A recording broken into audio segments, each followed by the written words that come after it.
के करने की जरूरत ये देश लाइफ मानेगा तो लाइफ में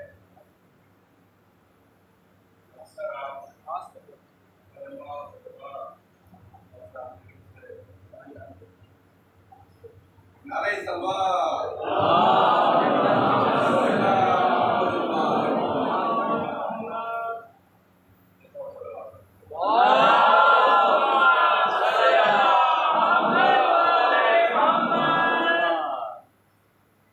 मैं लफ्ज़ी तर्जुमा करके और बात को आगे बढ़ाऊंगा। बहुत बार आपने आयत वायदा सुनी है, बहुत मशहूर है। मैंने कहा ना कि आपको आयत भी याद है, तर्जुमा भी याद है, इतना आपने सुना है। इन्ना दीना इस्लाम, बस मैं लफ्ज़ी तर्जुमा करूँगा, एक एक लफ्ज़ का तर्जुमा बता के और बात को आगे बढ़ाऊंगा। अरबी एतबार से लिखना का मतलब होता है बेशक, दूसरा मतलब है दीन, दीना, बेशक दीन। इंदा का मतलब होता है पास, नजदीक, करीब। और इन्नल्लाह, अल्लाह के नजदीक, बेशक दीन अल्लाह के नजदीक। और आखिरी लफ्ज़ क्या बचा? इस्लाम। इन्ना दीना इन्दल्लाहि इस्लाम। तो तर्जुमा क्या हुआ लफ्ज़ी? बेशक दीन अल्लाह के नजदीक इस्लाम। अक्सर तर्जुमा ये किया जाता है कि अल्लाह के नजदीक पसंदीदा दीन इस्लाम है। यहाँ कोई पसंद का सवाल ही नहीं है, इसलिए कि पसंद चीज वहाँ की जाती है जहाँ बहुत सारी चीजें हों। समझाया ये जा रहा है कि अल्लाह के नजदीक कोई दीन है ही नहीं तो पसंद का सवाल ही नहीं है।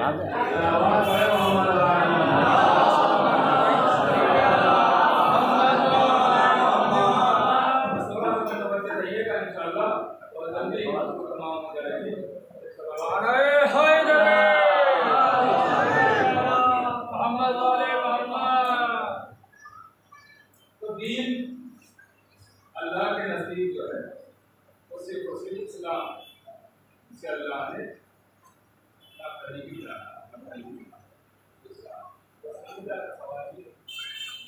यहाँ से बोल रहा है मैं आपका वक्त नहीं होगा।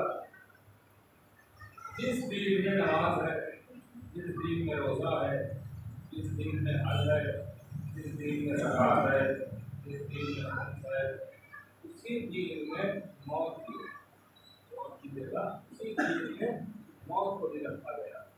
जैसे आपको अकीदा नमाज के रखना है, रोज़े के रखना है, हज को मानना है, वैसे ही मौत को भी आप मानना है, वैसे ही मौत को भी तस्लीम करना है। ज़ियारत आले यासीन में देखिएगा मौत का भी जिक्र किया गया है कि मौत को भी आपको तस्लीम करना, उसके लिए अकीदा रखना। और इस मौत, ये मौत एक ऐसे हक का नाम है, देखता हूँ आप उससे जितना जुड़ रहे हैं उतना नहीं जुड़े हैं, इस जुमले से आपका इम्तिहान होने जा रहा है कि मौत एक ऐसे हक का नाम है कि जिसका इकरार बातिल भी करता है।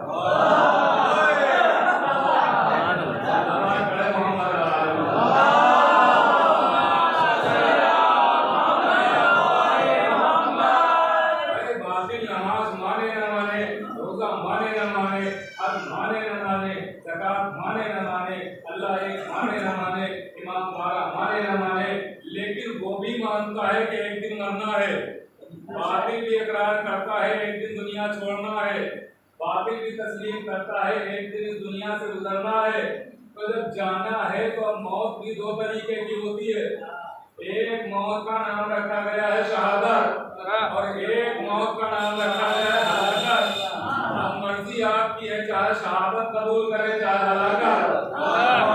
इंसान को दिया गया है, मौत को दो हिस्सों में बांटा गया है।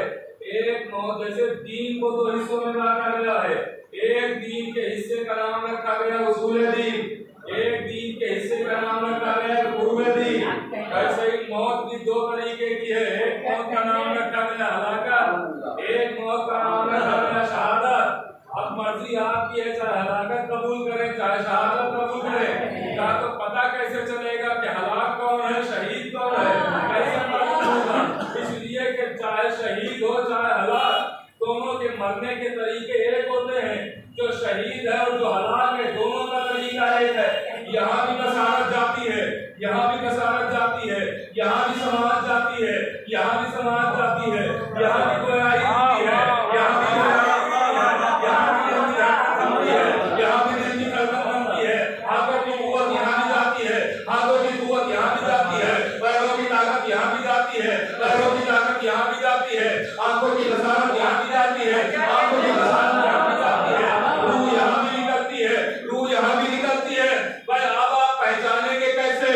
दो मरने वाले पड़े हुए हैं, मगर इनमें से एक है शहीद, एक है हलाक।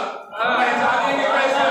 ना ये बोल रहा है, ना ये बोल रहा है, ना ये सुन रहा है, ना ये सुन रहा है, ना ये देख रहा है, ना ये देख रहा है, ना ये हाथों में हरकत है इसके हाथों में, ना इसके हाथों में हरकत, ना ये चल रहा है, ना ये चल रहा है, ना इसका दिल धड़क रहा है, ना इसका दिल धड़क रहा है। तो अब आप कैसे पहचानेंगे कि दो मरने वालों में शहीद कौन है और हलाक कौन है?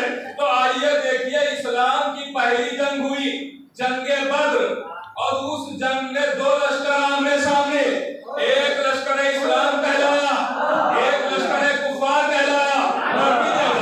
दो लश्कर आमने सामने, दोनों तरफ के लोग मारे गए, मगर एक मरने वाला शहीद कहलाया, एक मरने वाला हलाक कहलाया। भाई दो लश्कर आमने सामने आए, खंजर इधर भी चले, खंजर इधर भी चले, नैज़े इधर भी चुभे, नैज़े इधर भी चुभे, तलवारें इधर भी चली, तलवारें इधर भी चली, तीर इधर भी लगे, तीर इधर भी लगे, मगर एक मरने वाला शहीद कहलाया, एक मरने वाला हलाक कहलाया। तो भाई ये हलाक और शहीद क्यों कहलाए? का इसलिए कि जो रसूल की तरफ आए थे, जब वो मरे तो शहीद, और जो सामने आए थे वो मरे तो हलाक। तो भाई एक शहीद क्यों, वो हलाक क्यों? का जो रसूल के साथ थे, उनके पास ला इलाहा इल्लल्लाह था, उनके पास मोहम्मद रसूलुल्लाह था, वो कारी कुरान थे, वो हाफिज़े कुरान थे, वो नमाज़ी थे, लिहाजा ये मरे तो शहीद कहलाए। सामने थे कुफार, उनके पास ला इलाहा इल्लल्लाह नहीं, मोहम्मद रसूलुल्लाह नहीं, कारी कुरान नहीं, हाफिज़े कुरान नहीं, लिहाजा मरे तो कहलाए हलाक। तो मेयार शहादत मुतवज्जह रहिएगा, मेयार शहादत हलाकत ये बना कि जिसके पास ला इलाहा इल्लल्लाह हो, मोहम्मद रसूलुल्लाह हो, कारी कुरान हो, नमाजी हो, रोजादार हो, वो अगर मरे तो शहीद है, और जिसके पास ला इलाहा इल्लल्लाह ना हो, मोहम्मद रसूलुल्लाह ना हो, कारी कुरान ना हो, वो मर जाए तो हलाक। लीजिए जंगे बद्र हुई, अब देखता हूं कितना मुतवज्जे है, मेयार कायम रहा। भाई मेयार क्या है? ला इलाहा इल्लल्लाह कहा, मर गए शहीद, मोहम्मद रसूलुल्लाह कहा, मर गए शहीद, नमाज पढ़ी, मर गए शहीद, रोजा रखा, मर गए शहीद, नमाज नहीं पढ़ी, मर गए हलाक, रोजा नहीं रखा, मर गए हलाक, ला इलाहा इल्लल्लाह नहीं कहा, मर गए हलाक, नमाज नहीं पढ़ी, मर गए हलाक। मेयार यही बना ना। जंगे बद्र हुई, मेयार कायम रहा, जंगे खैबर हुई, मेयार कायम रहा, जंगे खंदक हुई, मेयार कायम रहा। तो मेयार ये है, ला इलाहा इल्लल्लाह कहा तो शहीद, नहीं कहा तो हलाक। अब हुई जंगे सिफ़ीन,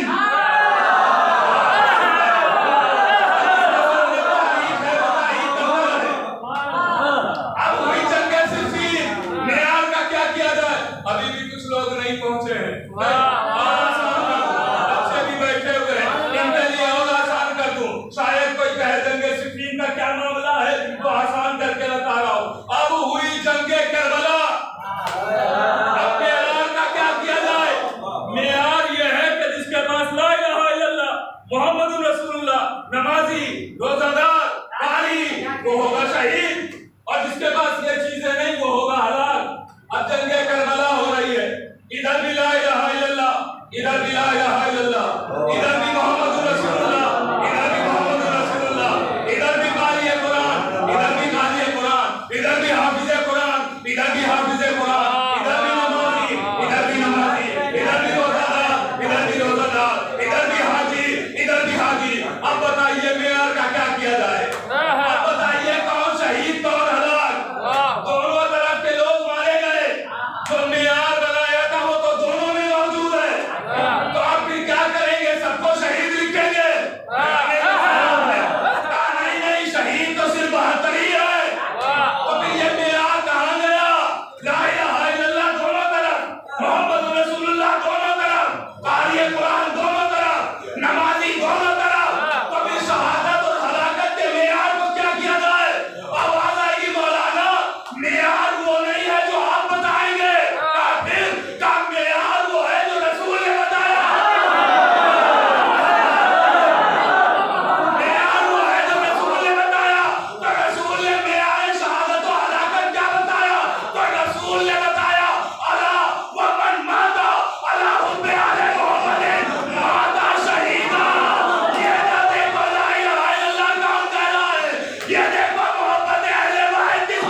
बात कर रहा हूँ। साहिबाने इरफान मेरे सामने आइए, तशरीफ आइए।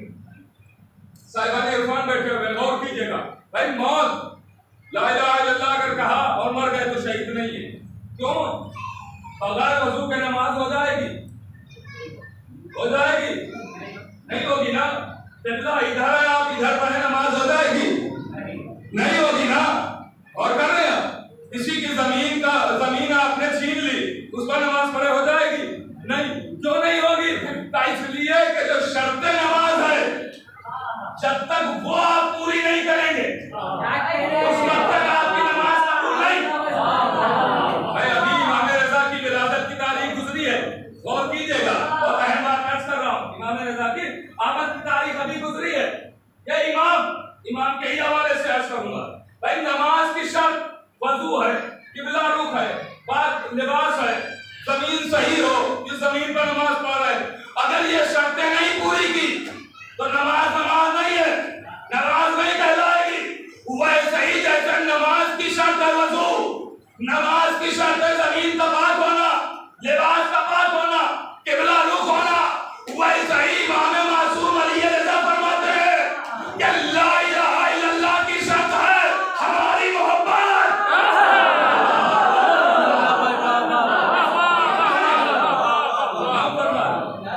वैसे ही ला इलाहा इल्लल्लाह की शर्त है हमारी, शर्त है। जब तक इस शर्त को नहीं पूरा करेंगे उस वक्त। तो अब गौर कीजिएगा, तो दीन मैंने अर्ज किया था, इसी दीन में मौत है। इस दीन को भी मैंने अर्ज किया था, इस दीन को दो हिस्सों में बांटा गया।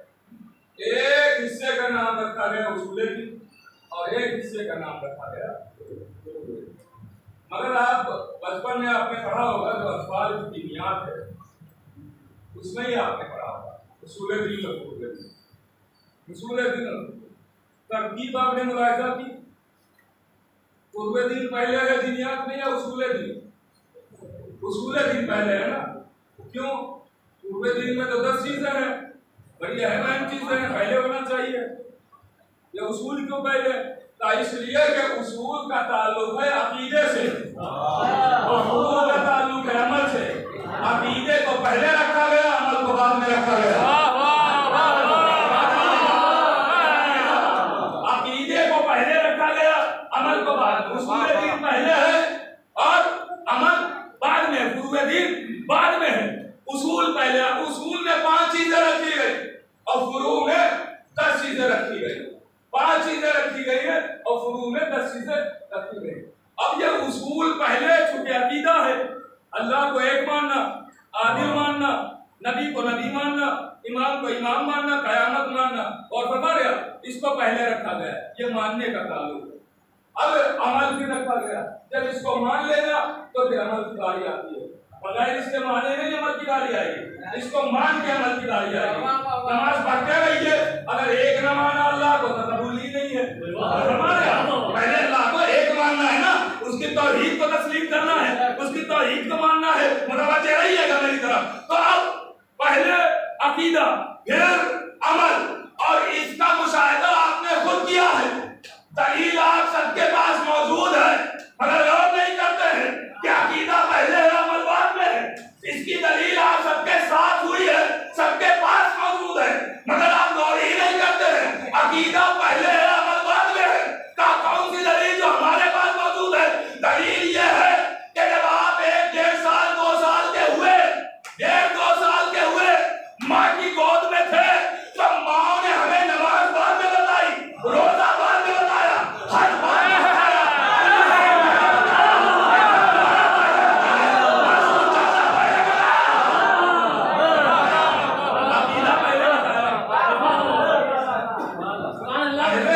अकीदा बताया, फिर अमल की बारी है।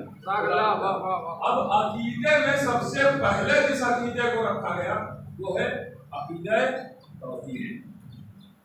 अगर अकीदा तौहीद मजबूत है तो सब अकीदा तौहीद।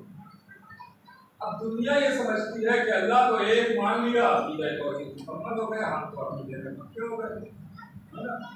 हम तो अकीदे में पक्के हो गए, अल्लाह को एक माना।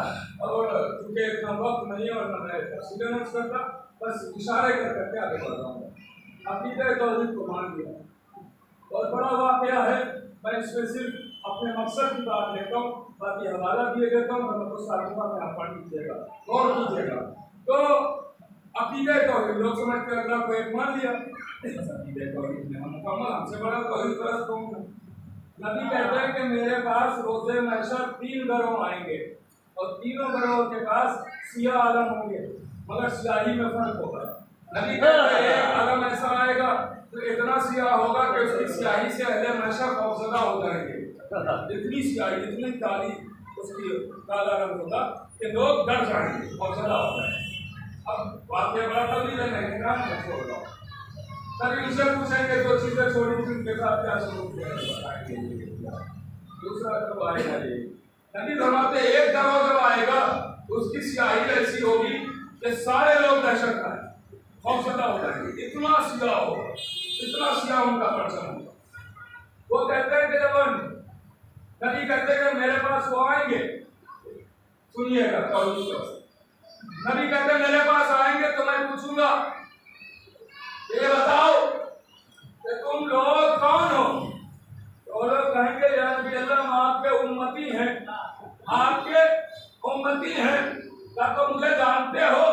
कहा हाँ हाँ मैंने देखा तो है, मगर मैं तौहीद में इतना डूब गया था कि मैं आपका नाम भूल गया। मैं आपका नाम मैं भूल गया हूँ तो आपका उम्मती ही, लेकिन इतना बड़ा तौहीद परस्त बन गया कि आप ही को भूल गया जिसने तौहीद बताई है। मैं उसी को भूल गया, उसी को भूल गया। तो नबी कहेंगे अच्छा तुम अभी को भूल गए हो, तो बता दो दो चीजें छोड़ के आया था उनके साथ क्या किया। आवाज आएगी कुरान का तो मैंने बहुत कोशिश की कि अमल करे, बहुत ज्यादा अमल करवाने की भी कोशिश की, यहाँ तक के कुरान को हर लम्हा मानने की कोशिश की है, हर लम्हा। काहिल बैत के साथ क्या सुलूक किया? काहिल बैत के साथ तो मैंने उनकी राहों में कांटे बिछाए, उनकी अजमतों को कम करने का बहुत ही सोचा कि किसी तरीके से अजमत घट जाए, लेकिन जब नहीं घट सकी तो हमने सोचा कि ऐसा है इनकी अजमत ऐसे तो घटेगी नहीं, तो हमने एक आयत निकाली कुरान से और कुरान की आयत को अहले बैत के जिक्र के मुकाबले में ले आए और हमने कहा इन्ना अक्रमकुम इंदल्लाहि अतकाकुम। अगर कोई चीज फायदा देगी तो वह तकवा फायदा देगा, अहले बैत की मोहब्बत से कोई फायदा नहीं होगा। नबी आवाज देते कि मैं उनसे मुंह फेर लूंगा, फरिश्ते जहन्नम में डाल देंगे। मैं कहूंगा या रसूल अल्लाह ये तौहीद परस्त जहन्नमी तो बन गए।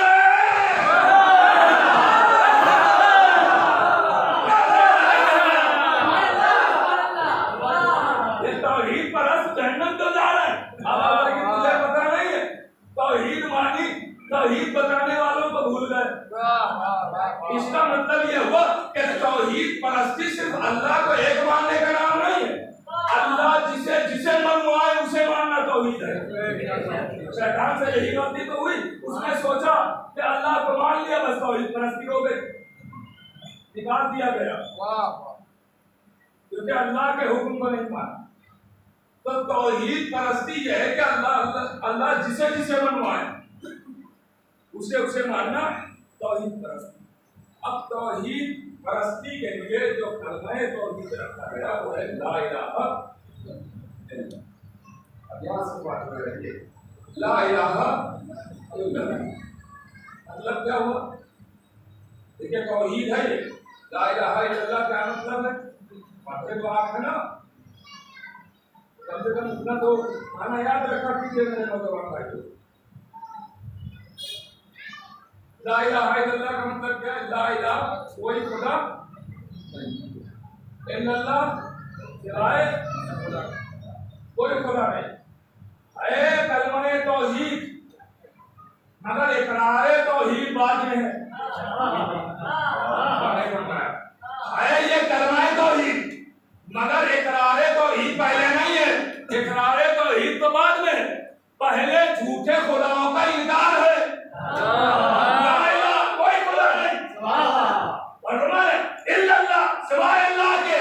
पहले है झूठे खुदाओं का इनकार, फिर है सच्चे का इकरार। ये अकीदा बनाया जा रहा है, दुनिया को सिखाया जा रहा है कि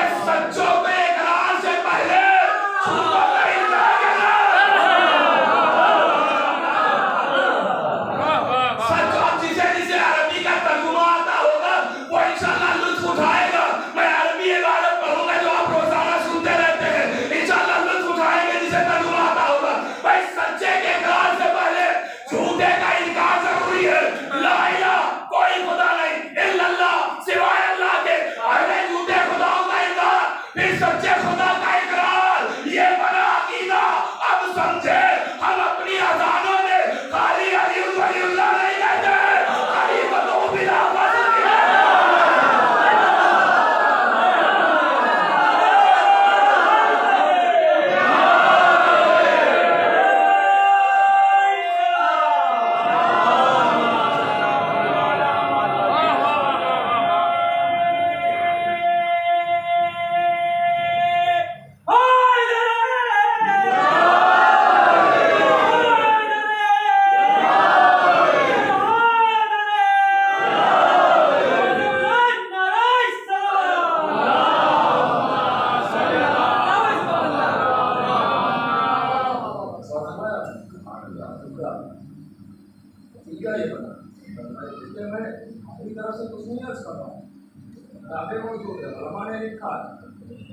हवाले दे दे के आप हवाले मौजूद है। ये अल्लामा हिल्ली की किताब है, उसकी शरह में शारे ने लिखा, बहुत बड़ा हवाला भी दिया। और ये ऐसे आलिम हैं जिनको जगह भी बहुत मोहतरम नसीब है। ज़ाहिर है वो जानते हैं मौला अली के हरम में लगे तो इन्होंने अपनी किताब में सारे ने शरा की, सारे ने बयान की। सारे लिखते हैं दीन की बात है, सारे लिखते हैं कि दीन अलग चीज़ का नाम है और शरीयत एक अलग चीज़ का। दीन अलग शय का नाम है, शरीयत। वो लिखते हैं कि दीन में खाली उसूल दीन आएगा, यानी अकीदा। दीन में खाली अकीदा आएगा, लेकिन वो कहते हैं शरीयत में उसूल और फुरू दोनों आएंगे। अगर आप कहेंगे शरीयत तो इसका मतलब यह है कि उसूल दीन और फुरू दीन दोनों आ गए। लेकिन अगर आप कहेंगे दीनदार कोई है तो इसका मतलब यह है कि अकीदे का पत्ता है, अकीदे का। इसकी मिसाल भी है, सामने की मिसाल। बहुत सारे लोग ऐसे होंगे जो किसी वजह से आज ही सुबह की नमाज नहीं पढ़ पाए, है ना, कज़ा हो गई, बाद में पढ़ने की कज़ा हो गई। तो जब नमाज छूट गई आपकी, तो ये बताइए आप काफिर में हो गए या मुसलमान? मुसलमान रहे ना, मुसलमान रहे ना। क्यों? इसलिए कि असुल दीन अभी आपसे ज़ाहिर नहीं हुआ, असुल दीन आपके पास है। लेकिन अगर एक लम्हे के लिए किसी ने कहा कि अल्लाह तीन है तो मुसलमान रहेगा? नहीं रहेगा ना। क्यों? तो अकीदा बिगड़ गया, असुल दीन ज़ाहिर हो गया। इसका मतलब यह है कि भाई मुसलमान उसी को कहते हैं ना जो दीन पर अमल पैदा हो, जो दीन वाला हो। और असल दीन है अकीदा, असल दीन है अकीदा। और अकीदे का मतलब क्या है? ला इलाहा इल्लल्लाह मुहम्मदुर रसूलुल्लाह अली वलीउल्लाह। जब आप मानेंगे उसूल दीन जो भी है, जब आप इकरार करेंगे तो आप दीन में आपका एडमिशन हो गया, आप दीन में आ गए, दीन में दाखिला हो गया। ये है दीन। फिर दीन का कोर्स शुरू होता है, एडमिशन हो जाएगा, कोर्स शुरू होता है। नमाज, रोजा, हज, ज़कात, ये सब सब्जेक्ट के नाम है। पहले एडमिशन तो लीजिए, ला इलाहा इल्लल्लाह मुहम्मदुर रसूलुल्लाह अली वलीउल्लाह के जरिए आप दीन में एडमिशन तो लीजिए, फिर कोर्स शुरू होगा। और हमारे कोर्स फिर शुरू होगा। अब असल दीन क्या है? उसूल दीन वो लिख रहे हैं, जिसे हवाला चाहिए मौजूद है मेरे पास। असल दीन उसूल है, उसूल। अब आइए, उसूल है असल। ला इलाहा इल्लल्लाह, अल्लाह को एक, नबी को नबी मान, इमाम को इमाम मान, ये है असल दीन। इसका मतलब ये नहीं है कि करके अमल कर दिया जाए, नहीं। एडमिशन हो चुका है तो कोर्स पढ़ना ही पड़ेगा। हमारा एडमिशन हो गया है तो कोर्स अब आपको अपनाना है, वही पढ़ना है। अब आपको अपनी किताबें भी नहीं जाना है,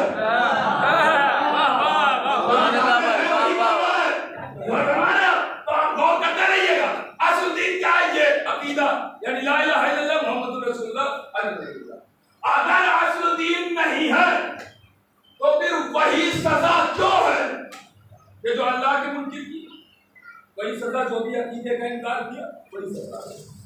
अगर इमाम को इमाम नहीं माना तो वही सजा है जो अल्लाह के इनकार की है। नबी को नबी नहीं माना तो सजा बदली नहीं, वही सजा है। जो अल्लाह का इनकार करे वो भी दायरे इस्लाम से खारिज, और जो नबी और इमाम का इनकार करे वो भी दायरे इस्लाम से खारिज। सजा वही बताई गई है ना, सजा वही बताई गई। अब तौहीद परस्ती ये है कि जो जो अल्लाह का है उसे माना जाए। अगर किसी अल्लाह के हुक्म का इनकार कर दिया तो तौहीद परस्ती नहीं कहलाएगी, तौहीद परस्ती नहीं कहलाएगी। और कहेंगे क्या दलील? तो दलील ये है कि बताइए अल्लाह का इनकार करने वाला कौन? काफिर। तो काबे का अगर कोई इनकार कर दे तो मुसलमान रहेगा?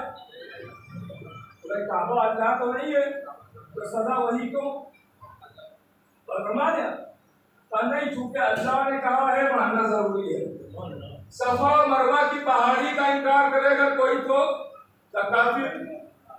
ये अल्लाह तो नहीं है तो इनकार करने वाले को वही को कहा जा रहा है, अल्लाह की मूर्ति को कहा जा रहा है। भाई कुरान का इनकार कर दे तो काफिर क्यों? अल्लाह नहीं है, सजा क्यों? तो अल्लाह ने कहा है मानो तो मानना है।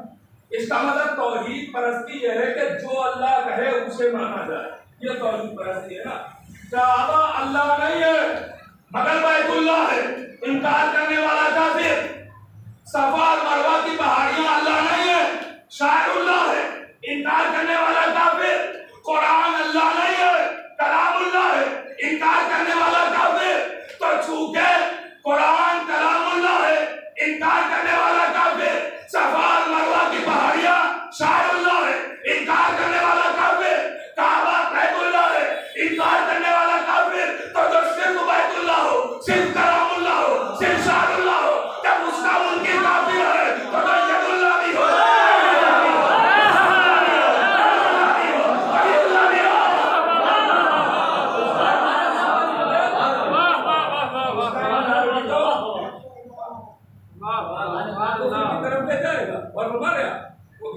नहीं कहलाएगा। अब आइए अकीदा क्या है? उसूल सुन रहिएगा, उसूल अकीदा है उसूल।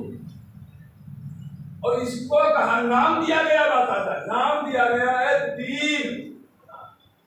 यानी अगर किसी को कहा जाए दीदार तो इसका मतलब यह है कि वो अल्लाह को एक मानता, नबी को नबी मानता, इमाम को इमाम मानता, कयामत मानता, अकीदे में पुख्ता है। और हमारे अकीदे में पक्का है वो, तभी दीदार कहलाएगा, ऐसे नहीं कहलाएगा। कोई अल्लाह को एक न माने वो दीदार नहीं हो सकता, कोई नबी को नबी न माने वो दीदार नहीं हो सकता। और कीजिएगा, अब ये है दीन, ये है दीन। अब देखता हूँ फिर आप मंजिल आ गई है, कितना मुतवज्जे है। दीन क्या है? अकीदा। जुड़े हैं ना? बात करूं, देखो नतीजा। दीन क्या है? अकीदा। अकीदे को कहा गया है दीन, अकीदे को कहा गया है दीन। इसीलिए जब नमाज की आयत आई, रोजे की आयत आई, हज की आयत आई, ज़कात की आयत आई, खुम्स की आयत आई, जिहाद की आयत आई, ये सारी आयतें आई, मगर अल्लाह ने नहीं कहा अल-यौमा अकमलतु लकुम दीनकुम। की आयत आई तो आज दीन मुकम्मल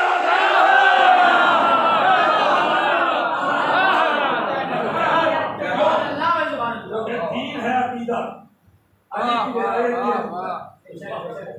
आज दीन मुकम्मल हो गया, यानी आज अली की विलायत अकीदे में शामिल हुई, अकीदा कामिल हो गया। और हमारे आज अकीदा मुकम्मल हो गया। बात को मुख्तसर कर रहा हूँ, अकीदा मुकम्मल। तो अकीदे को जब पुख्ता कर लेंगे तो अमाल में लुत्फ आएगा। क्या कहना, आप अल्लाह को जानते ही नहीं है, जानते ही नहीं है आप अल्लाह, तो फिर आपको इबादत करने में क्या लुत्फ? अरे अल्लाह की तौहीद का इरफान कैसे होगा? तो ज़ियारत जामिया उठा के देख लीजिए। इमाम फरमाते हैं कि जिसने अहले बैत को पहचाना उसने खुदा को पहचाना।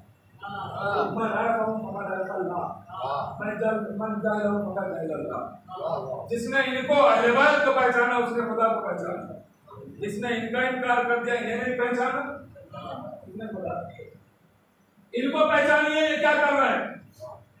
और हमारे इनको पहचान, तो तौहीद परस्ती आज दुनिया तौहीद तो समझी नहीं है, वो समझती अल्लाह को बस एक मान लिया और यही तौहीद है उसके सामने बस जो है वही एक मानना है, बस बाकी वो कुछ नहीं कहे नहीं मेरा जो जो वो कहे वो मानना तौहीद परस्त, जिसे जिसे मनवाए मानना तौहीद परस्त, मानना तौहीद परस्ती, अल्लाह को मानना तौहीद परस्ती। नबी के बाद कुछ लोग आए कुरान के कहते या नबी अल्लाह अल्लाह का शजरा क्या है? ये शजरा लोग अल्लाह का शजरा या नबी अल्लाह अल्लाह का शजरा क्या है? नबी खामोश क्या बताए? इसलिए कि शजरा होता है खुदा का बेटा, खुदा का बेटा, खुदा का बेटा, खुदा इज्जत आला का कोच का बेटा बेटा बेटा, इन्हें खुदा इन्हें खुदा इन्हें खुदा, ये होता है शजरा। अब अल्लाह के ना कोई औलाद ना उसका कोई बाप, अपना खाली तो वो है। अब ये पूछ रहे हैं अल्लाह का शजरा, नबी खामोश, जवाब हो तो दिया जाए ना। जब जब नबी खामोश पे मशीयत बोल उठी, ए मेरे हबीब खामोश क्यों? बस सवाल ये ऐसा कर लिया मैं क्या बताऊं? तेरा शजरा मैं कहां से लेके आऊं? तेरा शजरा क्या था? है ना मेरा शजरा? परवरदिगार तेरा शजरा कहाँ है? मेरा शजरा मौजूद है। परवरदिगार तुम्हें मैं क्या बता दूं? जवाब दे दो, तेरा शजरा सुना दो। क्या है तेरा शजरा परवरदिगार? मुझे तो नहीं पता है कि तेरा शजरा क्या है। का मेरा शजरा है ना, सुना दो। का क्या सुनाए? का कह दो कुल हुवल्लाहु अहद अल्लाहु समद लम यलिद व लम यूलद व लम यकुल लहू कुफुवन अहद। ये है मेरा शजरा, ये है तौहीद परस्त। अब हमारे ये मानना और फिर जिसे जिसे वो मनवाए उसे मानना। अब अल्लाह के वजूद की दलीलें तो आपके पास बहुत सारी हैं। अल्लाह के एक होने की क्या दलील है? वजूद की तो बहुत सारी है।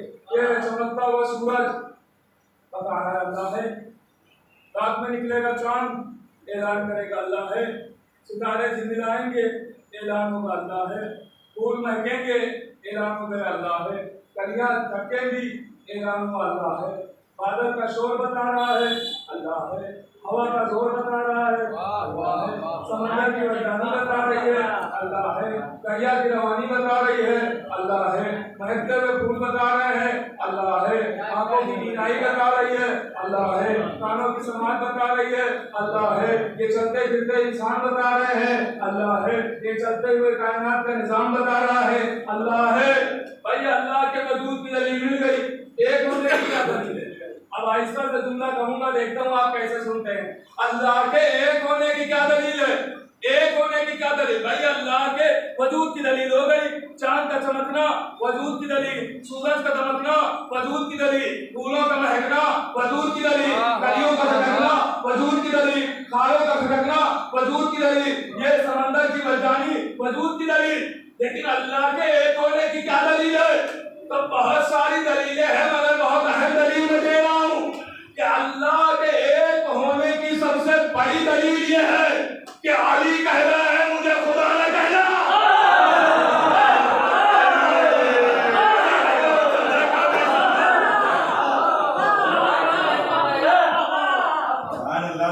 एक सलावत तो बड़े मोहम्मद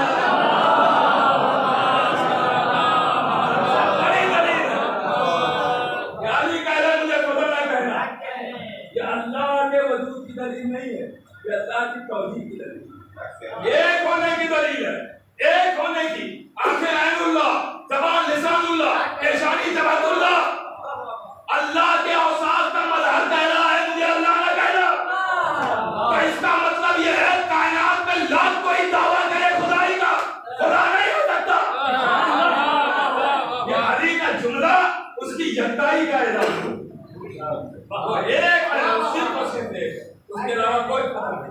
और हमारे इसके अलावा कोई पता। बहुत सारी बातों के बहस होती है, बहुत सारी बातों में तो अक्सर मुदरिस हो जाते हैं, ये कैसे, ये तो अल्लाह की सिफत थी और ये बंदों में कैसे आ गई ऐसी। तो आप खुद अगर ध्यान दें तो सारी बातें समझ, तो बहुत दूर जाए किताबें पढ़ने की जरूरत नहीं पड़ेगी, खुद ध्यान दें तो आपको वाज़ेह हो जाए, पता चल जाए।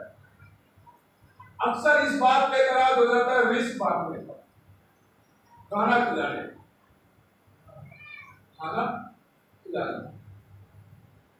नहीं, ये तो अल्लाह का काम है, अल्लाह का काम है, बंदे थोड़ी कर सकते, बंदे नहीं कर सकते। बस आखिरी बात मैं कर रहा हूँ, उसके बाद करते मसाल, बंदे नहीं कर सकते। ये बताइए इस लॉकडाउन में तकरीबन गवर्नमेंट की तरफ से गल्ला बांटा जा रहा है, अनाज, है ना, ना पता नहीं। और जो गांव के लोग होंगे उनको पता होगा, वो राशन कार्ड बनता है और कोटा होता है, उसमें गवर्नमेंट की तरफ से गल्ला किया जाता है। गेहूं, चावल, चने वगैरह वगैरह ये चीजें खाने पीने की जरूरत दी जाती है ना। किसने बांटा? गवर्नमेंट ने बांटा ना, गवर्नमेंट ने। कितनी मर्तबा सीएम ने या पीएम ने आके तौल के दिया आपको? कितनी मर्तबा गेहूं उसने तौले और आपको दिए, चावल दिए? नहीं भाई, वो तो एक बार देखने भी नहीं आया बढ़ भी रहा या नहीं बढ़ रहा। तो फिर जब आप देख रहे हैं तो देखने भी नहीं आया तो कहे क्यों रहे गवर्नमेंट बांट रही है? कहे क्यों रहे गवर्नमेंट बांट?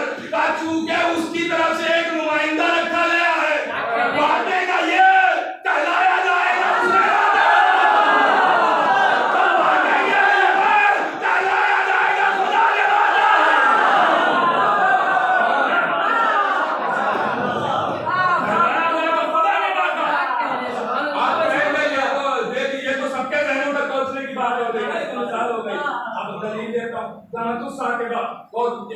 चौथे इमाम बैठे हुए हैं और एक शख्स भी साथ में बैठा हुआ। सुबह का वक्त है, नमाज के बाद थोड़ी देर तक सूरज निकलने वाला हुआ, सूरज निकल आया तो इमाम में बैठे हुए लोग भी बैठे हुए जमा है कि एक चिड़िया आई और दीवार पर बैठ के चहचहाने लगी, बोलने लगी, चहचहाने लगी। तो लोगों ने कहा कि मौला कि चिड़िया बहुत देर से चहचहा रही है, हुक्म दीजिए तो मैं इसको मैं यहाँ से हटा दूं। नहीं, जानती है क्या कह रही है? क्या बोल रही है? नहीं, मुझे तो नहीं पता है। अगर पता ही होता तो तुम इमाम ना हो जाते। हम तो उसी को कहते हैं ना कि जो जिसका इमाम होता है उसकी जबान जानता है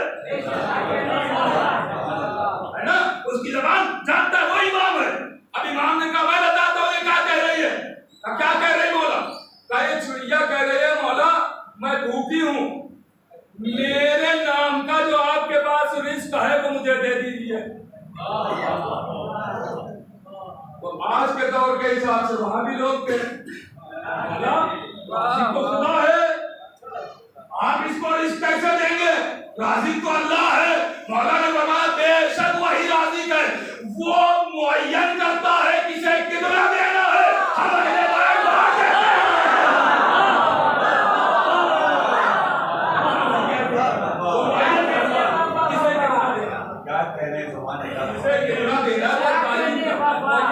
लिखता है, हमें बता देता, तकसीम कर देते। इसमें हैरत की कौन सी बात है?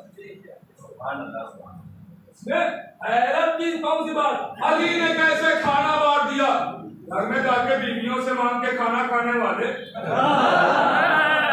अली बातें तो हैरत आता है। आप भी तो किसी से मांग ही रहे हैं, आपको भी खाना कोई खिला ही रहा है बना के और बना गया। मेरे अजीजों, आप गौर कीजिएगा, ये सारी बातें आप दुनिया में ही अगर गौर करें तो सारे जवाब मिल जाएंगे। क्योंकि इंसान ने ये सोच लिया कि वो हमारे जैसे, जहां ये ख्याल आ गया वहां कोई मसला हल नहीं होगा। आप ये मानिए कि अल्लाह के नूर से इन्हें बनाया है, ये और है हम और तसव्वुर भी नहीं। हम कहाँ है? तो भी बताया हुआ इन्हीं का, हम कहाँ होता है। इनका मुकाबला तो नबियों से नहीं हो सकता है, हम जैसे गुनहगारों की क्या औकात है।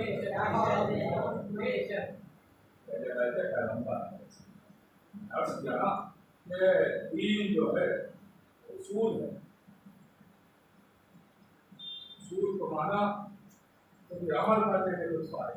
फिर आप देखिएगा जब आप मुसल्ले पर खड़े होंगे तो कितना लुत्फ आएगा इबादत करते। और मैं अपने नौजवान भाइयों से कहना चाहता हूँ कि इबादत जरूर कीजिए, पढ़िए नमाज, रखिए रोजा, करिए हज, इसलिए कि ये खाली अल्लाह की इबादत नहीं है, आले मोहम्मद के एक पहचान का जरिया भी है, आले मोहम्मद की याद भी है। अल्लाह की इबादत के साथ साथ आले मोहम्मद की याद है। कहेंगे कैसे? तो जब आप नमाज पढ़ेंगे और सजदे में जाएंगे तो यकीनन वो सजदा जरूर याद आएगा कि जिसमें पुष्प हुसैन आए थे। जब आप रोजा रखेंगे तो वो रोजे जरूर याद आएंगे कि जिसके अखबार की रोटियां आसमान पे गई, आसमान से सूरज जमीन पे आया। अरे जब आप हज करने जाएंगे और काबे की लकीर को देखेंगे तो तेरा अजर जरूर याद आएगी। ये इबादत भी है और आले मोहम्मद की याद। तो बहुत सारी बातें कभी ऐसा दीन है, ये दीन इसीलिए कहा गया है। आप देखिए ज़ियारत-ए शोहदाए करबला, ज़ियारत-ए शोहदाए करबला, यानी जो एक ज़ियारत सकती है उसमें ये जिक्र होती है कि अस्सलामु अलैकुम या अंसारा दीने खुदा, ऐ दीने खुदा के नासिरों आप पर, दीन के मददगारों, दीन के नासिरों आप पर। इसे सलाम किया हबीब को, ज़ुहैर को, सईद को, आबिस शाकिरी को, मगर आबिस करके नहीं, ज़ुहैर करके नहीं, सईद करके नहीं, दीन इस फिक्रे में दीन के नासिर, दीन के नासिर। जबकि ज़ुहैर ने किस पर जान दी? हुसैन का ना। सईद ने किस पर जान दी? हुसैन पर। आबिस शाकिरी ने किस पर जान? हुसैन पर। मगर कहा क्या गया? दीन के मददगार, दीन के नासिर, दीन के मददगार, दीन के नासिर। जान दी हुसैन पर, कहा गया दीन का मददगार। इसका मतलब यह है कि हुसैन का दूसरा नाम दीन है। हुसैन का दूसरा नाम दीन है। मैं बात को और आसान कर दूं, हुसैन का दूसरा नाम दीन है। अब मेरे गिरबान में हाथ डालने से पहले अजमेर जाके ये मिसरे निकालेगा।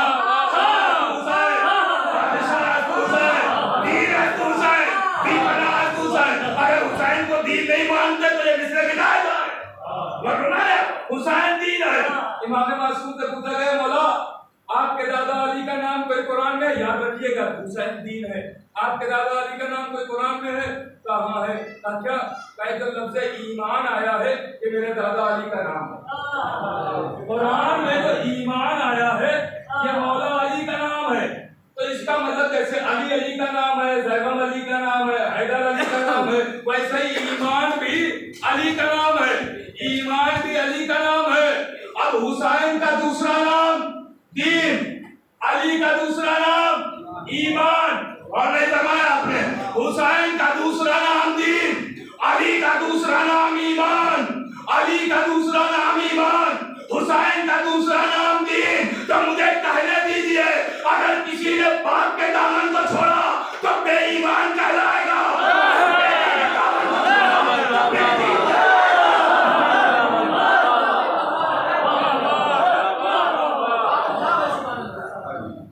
इसीलिए दीन भी बचाना है, ईमान भी बचाना है।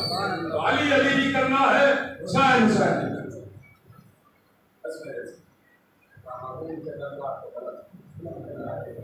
बच्चों और मोहब्बत आपको फिर भी यहाँ बैठे हुए कम गर्मी लग रही, तो बाहर बैठे हुए मस्जिद के बाहर बैठे हुए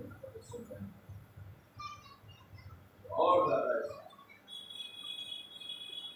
अजीजों, शुरकाए मजलिस का अज्र कोई नहीं। मजलिस में शरीक होते हैं, उनका अज्र कोई नहीं दे सकता। वो अज़ादार जाने और शायद ईमान।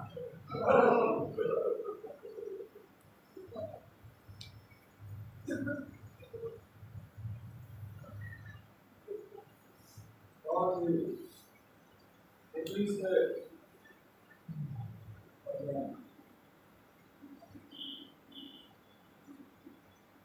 अभी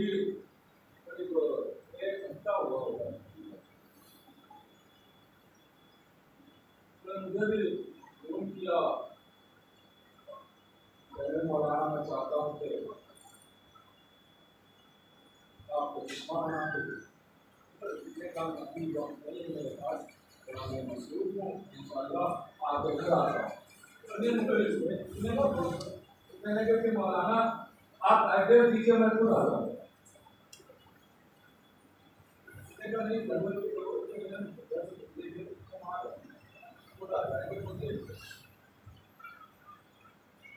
ये कहा ये मोहब्बत ही तो है कि आप लोग से जमा हो, वरना किसको कितने पैसे देंगे। मोहब्बत में आया है ना, कोई किसी को कुछ देता नहीं। सबसे बड़ी दौलत है मोहब्बत, इससे बड़ी कोई दौलत नहीं। अगर इससे बड़ी कोई दौलत होती तो अजर रिसालत को वही करार दिया जाता। अजर रिसालत जो मोहब्बत मांगी गई है, इससे बड़ी कोई दौलत नहीं। तो उनके बच्चों से कहूँगा कि उन्हें कुछ नहीं चाहिए, उन्हें सिर्फ ज़्यादा से ज़्यादा रिसालत सवाब,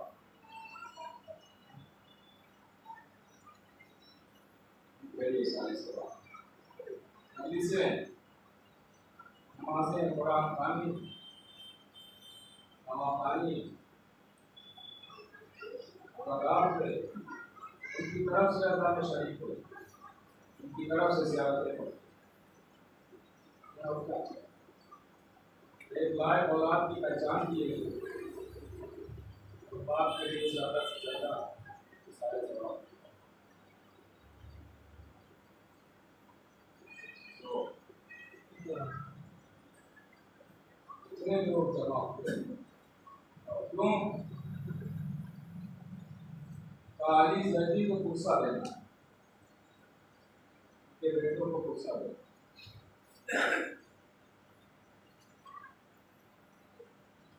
दस्तूर ज़माना यही है कि किसी के यहाँ से कोई चला जाता है तो बच्चों को गुस्सा देना। हमारे बुजुर्ग बैठे हुए जाते हैं, इनके सर पर हाथ रखते हैं, कभी अली के सर पे हाथ रखते हैं और कहते हैं सब्र करो, आज से अपना बात समझना। कभी नहीं, तो कभी नहीं होने चाहिए, सब्र करना। ये दस्तूर है ना, ये दस्तूर है ज़माने। कोई आता है नौजवान में, तुम्हारा भाई तुम्हारे घर में बराबर का शरीक, ये तो अकेला है, आप उससे देखें, कुछ आ देते गले में, जरा सोचिए। इधर करबला में एक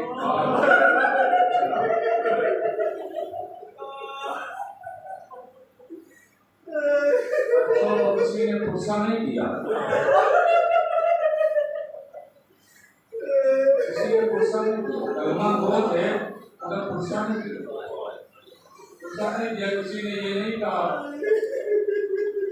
कि अगर कोई हुक्म हो तो हमें बताइएगा, तो आपके गुलामों की गुलामी अगर मिल जाए तो वो हमारे लिए नहीं कहा किसी, बल्कि एक सदा गूंजी इधर हुसैन के गले पर एक सदा गूंजी पैमों को लूट लिया,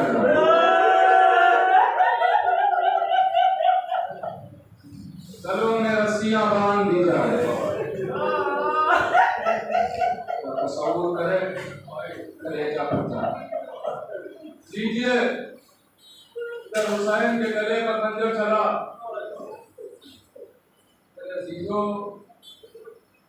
सब वही घोड़े पर तस्वीर कभी कभी एहसास किया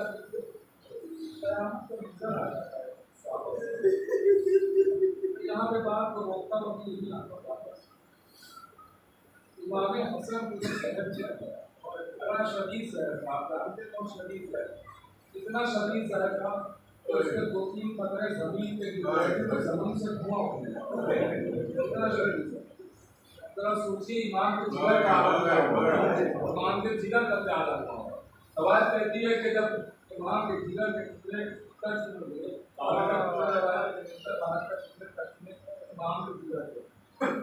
तारीफ करती है कि एक मर्तबा जनाब कासिम को इमाम हसन ने बुलाया, आज भी तीनों को चढ़ाया, गरेबान को चाटा, सर पे उनकी काटा दी और कहा जाओ मेरी बहन ज़ैनब के पास बस चले जाओ, कुछ बताने की जरूरत नहीं। ज़ैनब खुद समझ गई। तारीख कहती है कि जनाब कासिम इस आलम में आए तो बीबी ज़ैनब तड़प गई। आवाज दी, बेटा कासिम मेरे भैया की खैर तो है। बेटा के आगोश में दिया, आगे बढ़ी। जैसे ही इमाम हसन ने बहन की खुशबू महसूस की, आवाज उठी, ए उम्मे फरवा, ये जिगर के टुकड़े कहीं घर के ऐसे न पाए। आवाज तो आपका बोटियों का तुम्हें नहीं पता है, और कोई बहन अपने भाई के जिगर के टुकड़े नहीं देख सकती है। कोई बहन अपने भाई के जिगर के टुकड़े नहीं देख सकती। मैं कहूँगा आका पर याद है ये मदीना है, क्या आपने जिगर के टुकड़े पोशीदा करवा दिए। और ये देखिए करबला का मैदान, ज़ैनब सामने खड़ी है, हुसैन के लाशें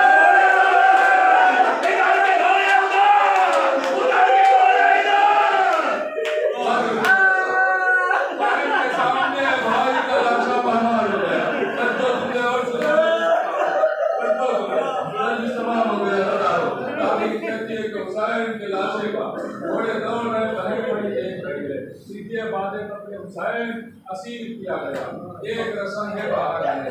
देखिए ये सब पढ़ना आसान होता है और सुनना भी आसान होता है, लेकिन पूछिए जरा करबला वालों से। तारीख कहती है एक रस्म 12 गले में, जिसने कमसिन बच्ची का भी बताया। इसीलिए बीबी ज़ैनब से जब कोई पूछता था मसाइल बताओ अपने, तो बीबी ज़ैनब अक्सर कहती थी क्या बताऊं, ये समझ लो हम मीलों रुकू के आलम में एक गले 12 थे, खड़े हो जाते थे तो मेरी सभी अम्मा नगर जाऊंगी, अम्मा गला घुट रहा है तो हम रुकू के आलम में चले। बस यही तक लाना था। मजलिस तमाम है, मजलिस तमाम। तारीख कहती है एक मंजिल पे काफिला पहुंचा, जहाँ सबके गलों को खोल दिया गया। तो आप सुनते रहते हैं। इसके बाद में जनाब सकीना को अलग उन पे दिखाया गया, बीवियों को अलग उस पे दिखाया गया है। ये आप सुनते रहते हैं रवायत, वो दोहराना नहीं है। लेकिन यहाँ सबके गले खुले हुए थे। ये मंजिल होती गले खुले। 3 का वक्त है, 3 का वक्त है। तो अपने यहाँ मई जून की धूप बड़ी मशहूर है। इस वक्त थोड़ा कभी बादल आ जा रहे हैं तो कभी हवाएं भी चल रही है, लेकिन पूरी गर्मी बहुत है। लेकिन जब धूप मई जून की होती है तो आप जानते हैं धूप में थोड़ा सा मार्केट में जाए तो वो बताएंगे आप उनसे पूछिए कैसे शरीर धूप होती है। और उस धूप में अक्सर माएँ अपने छोटे बच्चों से कह देती थी दोपहर में, बेटा घरों से न निकलना, चेहरे झुलस जाएंगे, चेहरे झुलस जाएंगे। बस एहसास दिलाऊंगा यही पर मजलिस तमाम हो जाएगी। जितना रोना है रो लीजिए, घरों से न निकलना, चेहरे झुलस जाएंगे, चेहरे झुलस जाएंगे, घरों से न निकलना। अक्सर माएँ धूप में दोपहर में अपने बच्चों से कह देती जब मई जून की अपने हिंदुस्तान गर्मियों धूप की बात कर रहा हूँ। हिंदुस्तान अरब के लिए तो आपने सुना है ना कि अरब में कैसी धूप होती है, जो गए हैं वो जानते हैं अरब में कैसी धूप होती है।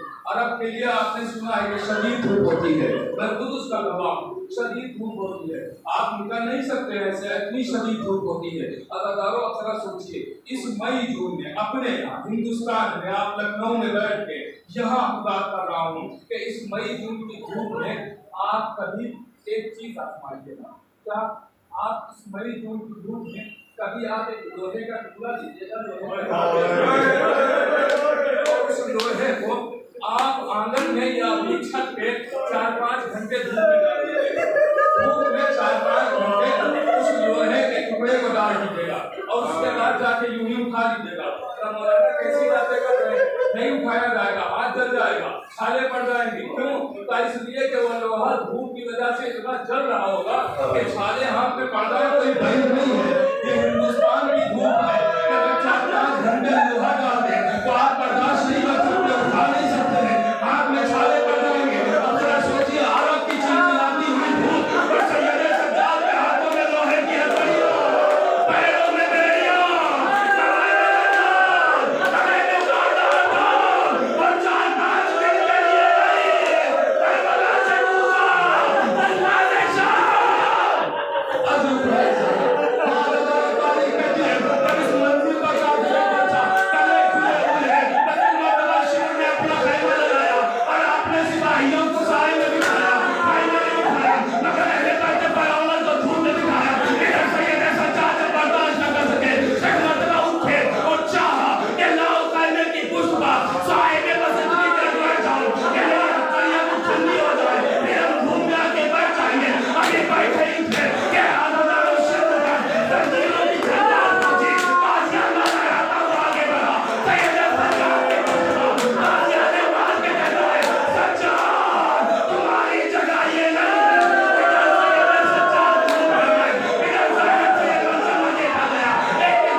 Gracias.